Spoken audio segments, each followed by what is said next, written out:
ப்ராப்பரா ஒரு வீடியோ எடுத்து போடுவோம் அப்படின்னு நினைச்சா முடியவே மாட்டேங்குது. ஸோ அதனால கிடைக்கிற டைம்ல பேசுவோம் அப்படின்னா இந்த வீடியோ. அதாவது நான் தூய சக்தி, திமுக தீய சக்தி அப்படின்னு பேசினாரு ஒருத்தர். அவர் அந்த படத்துல வர டயலாக் மாதிரி ஏதாவது டயலாக்கை நீங்களே ஃபில் பண்ணிக்கோங்க. பேசினாரு. அவர் தொடர்பான ஒரு சென்னை ஹைகோர்ட்ல இன்னைக்கு ஒரு வழக்குல மனுவையே தள்ளுபடி பண்ணியிருக்காங்க. 15 அவர் புலி படத்துல ஆக்டர் விஜய் அவர்கள் புலி படத்துல நடிச்சுக்கிட்டு இருக்கும்போது இன்கம் டேக்ஸ் ரைடு நடத்துறாங்க அவர் வீட்டில். அப்போ கிட்டத்தட்ட 35 கோடி ரூபாய் அவர் வச்சிருந்திருக்காரு. அதுக்கு கணக்கு இருந்திருக்கு. ஆனா எக்ஸ்ட்ரா ஒரு 15 கோடி அவர் வீட்டில் இருந்திருக்கு. ஆனா அதுக்கு கணக்கே இல்லை.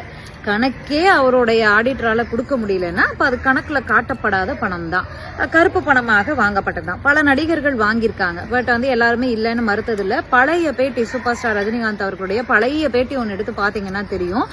ஜெயலலிதா அம்மா அவங்களுக்கும் ஒரு இஷ்யூ போயிட்டு இருக்கும்போது அவர் பேட்டியில சொல்லிப்பாரு, நான் கருப்பு பணம் வாங்கினேனா? ஆமா வாங்கினேன், ஒரு காலத்துல வாங்கினேன், அதுக்கப்புறமா நான் வாங்கவே இல்லை, நான் அதை ஃபுல்லா ஸ்டாப் பண்ணிட்டேன், நான் ₹1 கூட நான் டாக்ஸ் கட்டி நேர்மையா இருக்கேன் அப்படின்ற மாதிரி அவர் பேட்டியில பேசியிருப்பாரு.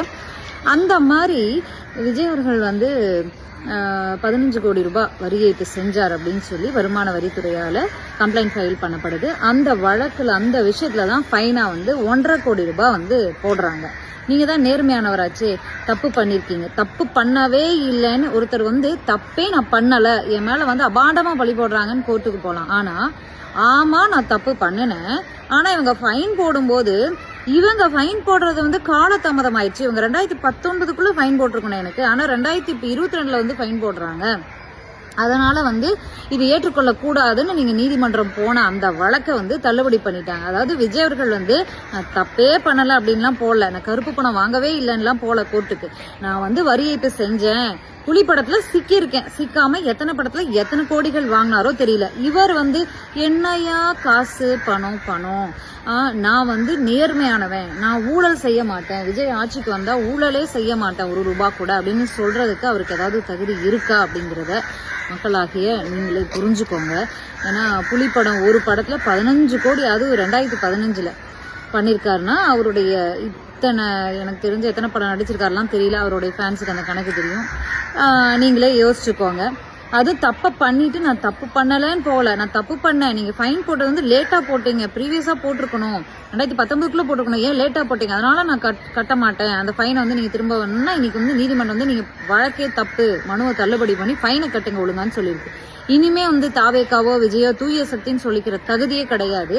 அதனால அதிமுக ஊழல் பண்ணிச்சு, திமுக ஊழல் பண்ணிச்சு, அதனால நாங்க வரோம், நான் தான் தகுதியானவன் சொல்லவே முடியாது. ஆட்சி அமைப்பதற்கு தகுதி என்ன? நிர்வாகத்திறன், அரசியல் அமைப்பு தெரிஞ்சிருக்கணும், புரிஞ்சிருக்கணும், இல்ல தெரியலனாலும் படிச்சாவது தெரிஞ்சிருக்கணும். 2 வருஷம் ஆச்சு அவர் என்னத்தை படிச்சு தெரிஞ்சுக்கிட்டாருன்னு ஒவ்வொரு மேடையிலையும் நம்மளும் ஆர்வமா பார்ப்போம். அவர் பேசுறதுல இருந்து தெரிஞ்சிருக்கோம் அவருடைய அரசியல் புரிதல் என்ன அப்படின்னு. அதனால ஆட்சி அமைக்கிறதுக்கு ஒரு நடிகராக டாப் ஸ்டாராக இருந்துட்டு ஃபேன்ஸ் வச்சிருந்தா மட்டும் சிஎம் ஆயிடலாம் அப்படின்னா எத்தனை பேர் சிஎம் ஆயிருக்கலாம் இல்லையா? அதனால விஜய் அவர்கள் அரசியலை கத்துக்கணும். நேர்மைன்னு வாயில பேசினா பத்தாது, நேர்மையா இனியாவது நடந்துக்கணும் அப்படிங்கறத நம்ம இந்த வீடியோல பதிவு பண்ணிட்டு அடுத்த வீடியோல சந்திக்கலாம். நன்றி, வணக்கம். தமிழக மக்கள் ரொம்ப தெளிவாதான் இருப்பாங்களே தவிர்த்து இது அயோத்தி மாதிரி ஆக்கலாமே, இதுல என்ன தவறுன்னு கேக்குறாருன்னா அப்ப அவர் எந்த அளவு இவருக்கு அறிவு இருக்கு நயினார் நாகேந்திரன் அவர்களுக்குன்னு இதுலயே மக்கள் தெளிவா புரிஞ்சிருப்பாங்க.